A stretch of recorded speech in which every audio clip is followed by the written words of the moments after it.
What's up, everybody? It's April Dawn. I'm here to do my Power Season 4, Episode 1 review. I'm live and direct from my room that I grew up in. I went to high school here. You know, this is my home. So look at my Avengers poster on the wall and teddy bears and all that good stuff. So let's go ahead and get started. So we started right where we left off last season. Ghost is in jail. He's getting booked into jail. He's going through all those problems. So he calls Proctor and tells Proctor that he's been arrested and he's in jail right now. Proctor says, just shut up. Don't say nothing to nobody. This is going to be the performance of your life. Don't mess it up. We need to get them to believe that you are a legitimate business owner. And he says this later, but this is basically what he's telling him. Just shut up. Don't say nothing to nobody. Don't worry about, everything else. So, Mike is on the phone talking to somebody. I believe he was talking to somebody. Y'all let me know, because I was a little confused about what was going on because I was in and out. So he was on the phone with somebody, or he was disposing of something. Now, we remember from last season, Mike is the one who killed Greg. He is the person who killed Greg. So, and Ghost is the one who went in his apartment and stole the audio or the tape that he had. But when he left out, remember, he touched the windowsill and left it, left his fingerprints. So now they think that he killed Greg. So, Tommy... Mike calls Tasha and tells her, Proctor calls and tells Tasha that Ghost has been arrested. She tells him that she's been trying to get in touch with Ghost all night long. He's not answering the phone because Tyreek is missing. And he says, well, what's going on? She says they asked for ransom. So he's all upset. He tells her, do not tell Ghost this because he's not going to be able to function. And for order for me to defend him and get him out of jail, I need for him to be able to function. So she says, okay. And, then she calls Tommy and tells Tommy that, Tyreek is missing, and, Tommy says he's going to try to help her, find Tyreek. So, then we flash to Tommy's house, and in Tommy's house, we see that Keisha has been hiding Keisha for all this time. So, he didn't kill Keisha. I ain't never think he was gonna kill Keisha, y'all. Okay, we know where Keisha is. Thank God Keisha is safe. She is safe and sound. He had her put away somewhere very, very safe, her and her son, okay? So, he was telling her it's time for her to go home, for her not to worry about it, because her problems were Milan. Milan is gone now, so she can go back to her house. She said she don't feel safe going back, that she's going to find out what's going on with all this, because if the police is arresting people, they could be arresting her soon. So she's all upset. They're obviously setting this up for them to get together. And, I like Lala, but her acting make it kind of obvious that, I don't feel safe. And they give each other, I'm a protect. You know what I'm saying? Like, you could tell they probably going to get together before the season over with. But, I'm here for it because I want time to hear somebody. Okay, so, yeah, he spills. So, Keisha goes to see Tasha at the house. There, they have their little reunion, which was kind of like, oh my God, girl, like they kind of just dismissed it real quick or whatever. I understand they have to do that for the story purposes to get us moving us along, but it was just kind of unbelievable that you would get me involved in this drug thing and put my business in this, and then I have to run away and tell me I had to clear my head, and you was just like, okay, girl, like, nah, that wouldn't have flew in real life, but for the point of the show, we found out what we needed to find out. Okay, so while they're talking, everything starts going in slow motion. Tasha looks to the left and she sees that Angela and a whole swarm of police officers are walking into her home with a warrant. So they're searching through everything. They're looking through everything. Angela asked, and Angela, I swear for God, and nobody on TV I hate more than Angela. I promise to. I can't stand Angela. She be walking around like her stuff don't stink, like she wasn't a part of this. Like she ain't do nothing illegal. Let's keep it real. Okay? Because she could be in jail right along with the rest of them. But she comes in the apartment, they start searching through everything. She asks if they have a gun in the home. She was like, no, I would never, Oh, she saw that Ghost had been sleeping on the couch, and Tasha was like, yo, girl, I didn't, want him transferring no bed bugs from your apartment. And I was like, girl, get with her, okay? So she did that, and she asked if she had a gun in the home. Another chop up. No, I would never keep a loaded weapon around my children, because you remember the Tyreek found the loaded gun in her closet last season. And so in the middle of this, Raina comes home, and she sees Angela, and she like, this fake. So, okay, she was like, you said you loved my dad. You said you wanted us to live with you. Why are you doing this? Angela's like, let me explain. Yeah. So Angela at the moment, she had that moment, where she was like, yeah, I'm about to tear this whole family apart. I'm trying to, get my satisfaction. because this man broke up with me, but, you know, I'm tearing, you know, the whole family apart or whatever.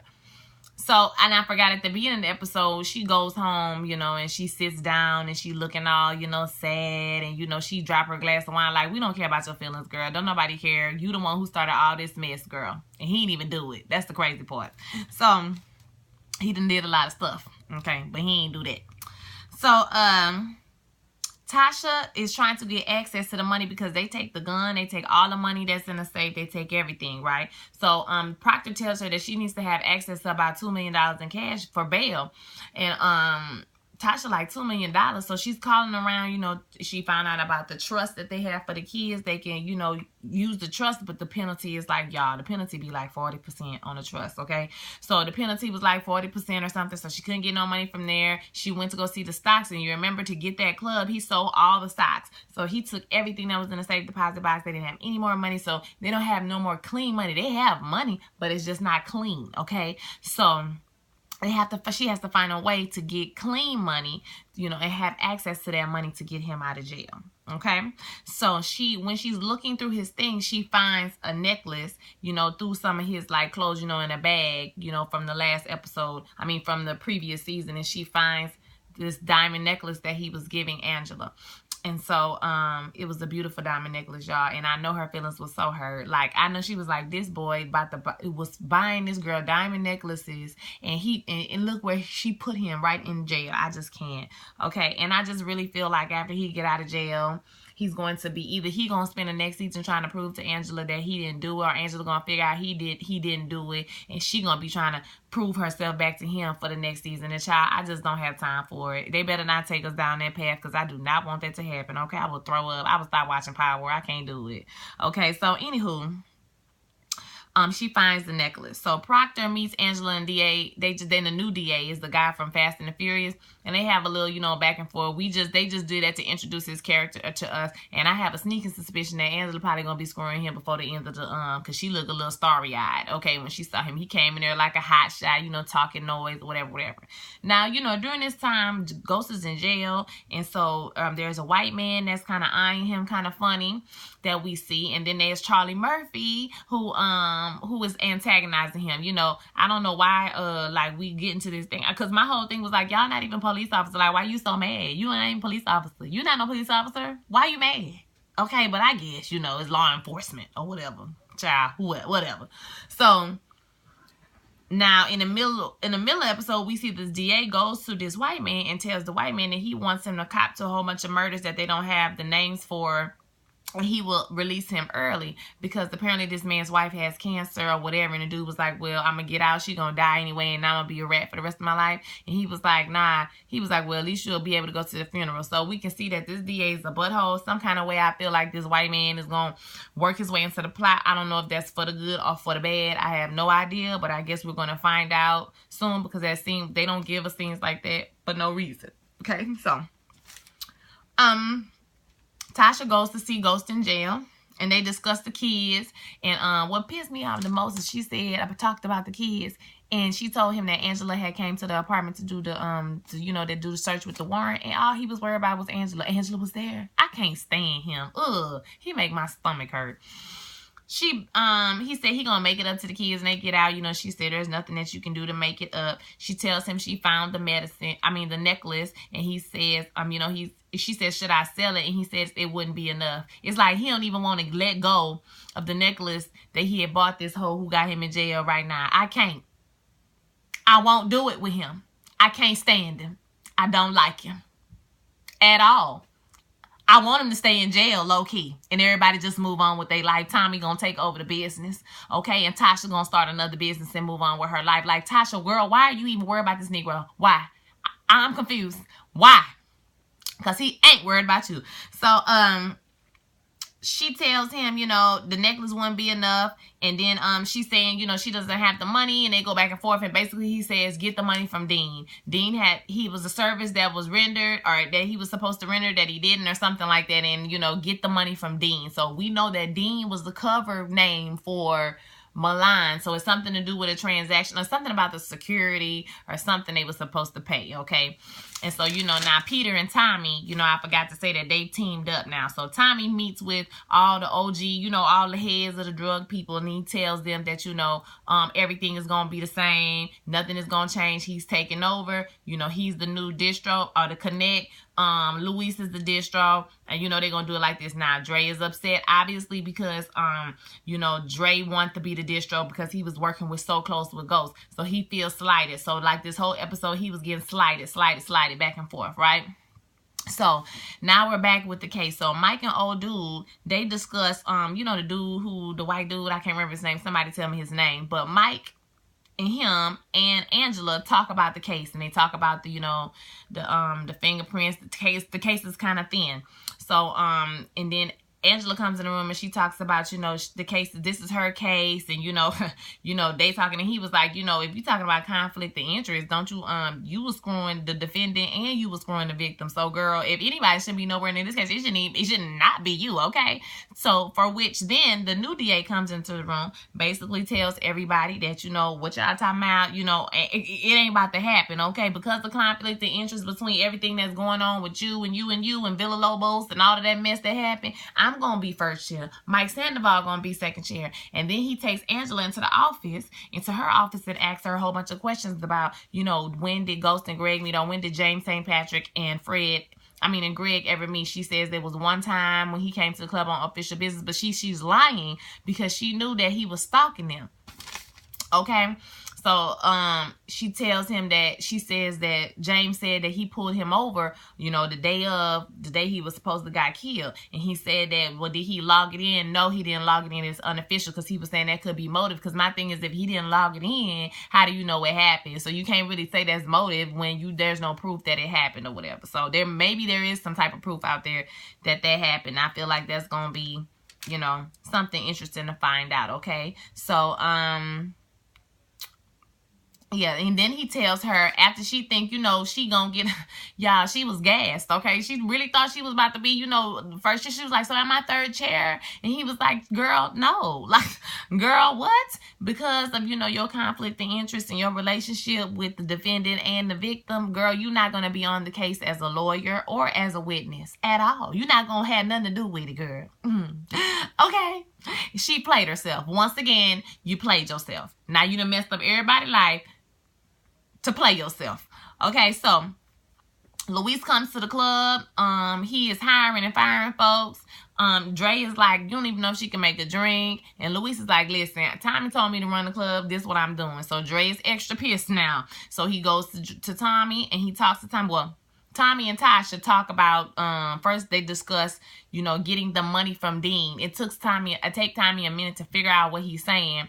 But they figure out just to get a check from Milan's, or to get a check from Peter now, because Milan is dead, for some type of security services that they rendered, right? So, then Dre talks to Tommy, and basically he pissed, and he expressing how, you know, he frustrated with everything that's going on. And Tommy like, oh, you wanted to be distro. Oh, well, you only been here for like a few months though, bro. Luis been down from the jump, you know what I'm saying? And you just been here for a few months, so I'm not gonna make you distro, like, you tripping. And he was like, if you want to be, who is Slim? So once again, who is Slim? Dre plays it off. He says nobody. Now, what we've discovered that it is that Dre is like team Dre. Like, he don't care about nobody else. I think he just telling them what he want to hear, telling them what they want to hear, and he trying to play the middle as much as he can to protect himself, because he have a child. And I really think that he knows that don't nobody have, but I really do think he would fare better if he just told Tommy what was going on, instead of trying to, you know, do this thing with Kanan, because they could, you know, get rid of Kanan, because, you know, they don't even know he's alive. So this not gonna end up well for Dre. I feel like he gonna be a goner this season. Okay, so yeah, he says that Slim is nobody, and, you know, plays it off or whatever once again. And Tommy like, whatever. I think Tommy can tell that he lying, and he's gonna keep making him frustrated until he decided to tell the truth. Okay, straight like that. So Ghost goes to get arraigned, okay? And so Ghost tells, they go to court, and Proctor, he did a good job, arguing his case, saying that they had a thin case with just fingerprints and no, blood evidence, no da-da-da. The DA says, he have his DNA under his nails, and they have X, Y, and Z. And so, they argue. Proctor threw in the race car, the business owner, all of this stuff, the father and everything. But the judge in the end, she denies bail for him, and so he has to be in there, y'all, he has to be there until he goes to trial. Okay, so hopefully the trial, well, obviously it's gonna be fast before the show, but in real life that could be like a year or two. So kind of messed up. Okay, so now Dre and Kanan. Because Kanan, at the beginning of the episode, when he went to go tell them, to get him, he told him he was going to give him the money a week. They argued about it or whatever, and it was like $10,000 a week. No, $15,000 a week, because, what's the name? Homegirl wanted more. And so he was like, no, that's like $50,000 a week. You know what I'm saying? Like, come on now, So Dre goes to give the money to Kanan, and basically they say that, they need to leave Tyreek alone because Ghost is in jail. Tasha gonna have an extra hard eye on Tyreek, and they not gonna be able to do it. It just ain't gonna work. So they can keep this thing going. He gonna give him his work, and he, give him his money every week or whatever. So Peter and Tommy are talking, and then Tommy picks up the phone and calls Proctor and said they need to meet, and walks away. We don't know what they're gonna meet about. And then Tasha is coming home to her house, and she sees that the police have torn up the whole entire apartment. There's trash, clothes, and everything everywhere, and she kind of just puts all her stuff down, and she just begins to clean up. Like, you can tell Tasha is always the cleanup woman. She always the person who come in and fix everything, who, know what she talking about. Like, we don't have to... I love Tasha. Anyways, and then we revisit Ghost back in jail, and he goes into, they walking him back to his cell, and, they divert him in another direction, and, Charlie Murphy and some other guards comments to beating that ass, okay? So I don't even care, okay? So my thoughts about the whole first show was that it was good. It was a good show. I like how they just dropped us right back, and they're going to continue the story going. Like I said, I don't like Angela, and it's going to be hard for me to see, like, after this, how she going to redeem herself, or how they going to get us back to, their little love story, their torrid love affair. Are they going to let it go forever? They obviously can't let it go forever because it's a TV show, and that's how TV shows go. But it just seems to me like after somebody try to put you in prison, okay, that, you wouldn't want to get back together with them. I don't know, but this is Ghost. So, Angela can do no wrong in his eyes. I really want Tasha just to, I want her to have a spinoff, Tasha's World, okay, where she could just twirl off with a new man. Child, I don't even have time. Why is she worried about him? I wouldn't even be worried about him. Girl, he left you with nothing, girl. Not a coin. Everybody drug deal, no big time drug. You supposed to put everything in your wife's name. You supposed to do all of that. Come on now. That's what you do. So when all your stuff get taken, it ain't in your name. They can't take it. You know what I'm saying? Everybody know that. Come on. That's like Kingpin 101. Don't have nothing in your name. Okay, now Tasha ain't got no money. How she gonna make rent? She can't buy no bundles. She can't get no lace fronts. Like, what's really good? What about the baby? Where's the baby, child? When you see the baby? Where's the baby? So, yeah, it was a good episode. Mike gonna get caught. They gonna find out he did it.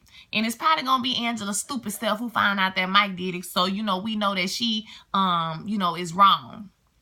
So she knows that she's wrong about Ghost or whatever. She gonna find out that Mike did it. Because she ain't no stupid girl. She gonna find out. And so, that'll be that.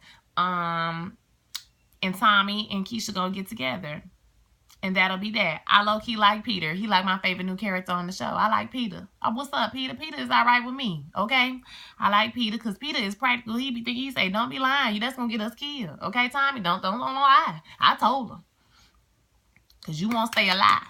So I want to hear your thoughts. Don't forget to like, comment, and subscribe. Share the video. I'm sorry it's so late, y'all. Like I said, I've been with family or whatever, so I'm doing the best I can. I can't find Insecure on my Fire Stick. So, but that'll be the next review coming up. If I don't get it before this Friday, it'll be like a double review. On this Friday, it'll be a double review. So y'all have a great rest of your week. Peace.